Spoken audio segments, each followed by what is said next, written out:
یہ اللہ کی رحمتوں کا موسم بہار ہے اور اہل ایمان کے لیے کرم نوازیوں، رحمات، برکات اور انوار کا لوٹ سے میلہ ہے، جس میں گناہ گاروں کی بخشش و مغفرت کا ساماں ہوتا ہے، اور اللہ ماہ صیام کی ہر شب کو گناہ گار جہنم کی آگ سے آزاد فرماتا ہے۔ یہ بابرکت مہینہ اپنے دامن میں اتنی برکتیں لیے ہوئے جلوہ گر ہوتا ہے کہ رسول کریم صلی اللہ علیہ وآلہ وسلم نے ارشاد فرمایا، اگر لوگوں کو پتہ چل جائے کہ رمضان میں کیا ہے تو وہ آرزو کریں کہ پورا سال ہی رمضان رہے۔ اتنی برکتیں اور اتنی رحمتیں اللہ نے اس مبارک مہینے کے دامن میں ڈال دی ہیں۔ میں نے جو آپ کے سامنے آیت کریمہ تلاوت کی ہے، اس میں بھی اس مفہوم کو بیان فرمایا گیا کہ اے ایمان والو، تمہارے اوپر روزے فرض کیے گئے ہیں جس طرح تم سے پہلوں پہ فرض کیے گئے تھے۔ یا ایھا الذین آمنوا کتب علیکم الصیام کما کتب علی الذین من قبلکم۔ کیوں فرض کیے گئے؟ وجہ کیا ہے؟ لعلکم تتقون، تاکہ تم متقی بن جاؤ، تم پرہیزگار بن جاؤ۔ تو روزے کی فرضیت کا نتیجہ تقوی کا حاصل ہونا ہے، اتقاء کی دولت کا نصیب ہونا ہے۔ تو اس آیت کریمہ میں تین چیزیں بیان کی گئی۔ سب سے پہلی، اے ایمان والو، تمہارے اوپر روزے فرض کیے گئے۔ پھر دوسری بات، جس طرح تمہارے سے پہلوں پہ فرض کیے گئے۔ اور تیسری بات، تاکہ تمہیں تقوی کا نور نصیب ہو، تمہیں اتقاء کی دولت نصیب ہو۔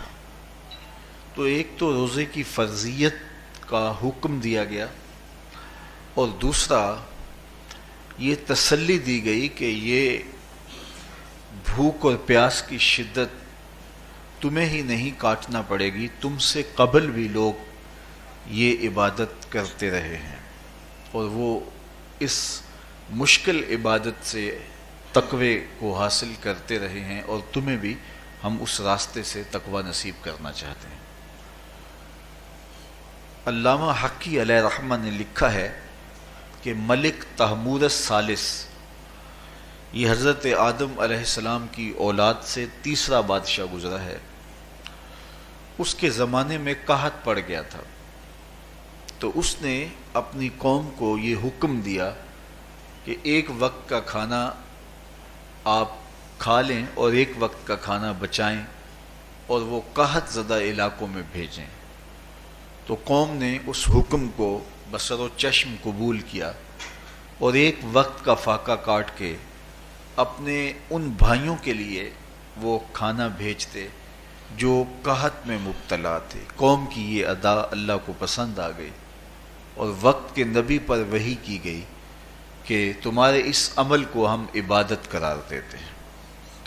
تو حضرت آدم علیہ السلام کے بعد متصل ہی یہ عبادت فرض کی گئی، اور پھر جتنی بھی ملتیں، قومیں اور امتیں آئیں، ان میں روزے کی تحسین کی گئی اور روزے کی تلقین کی گئی۔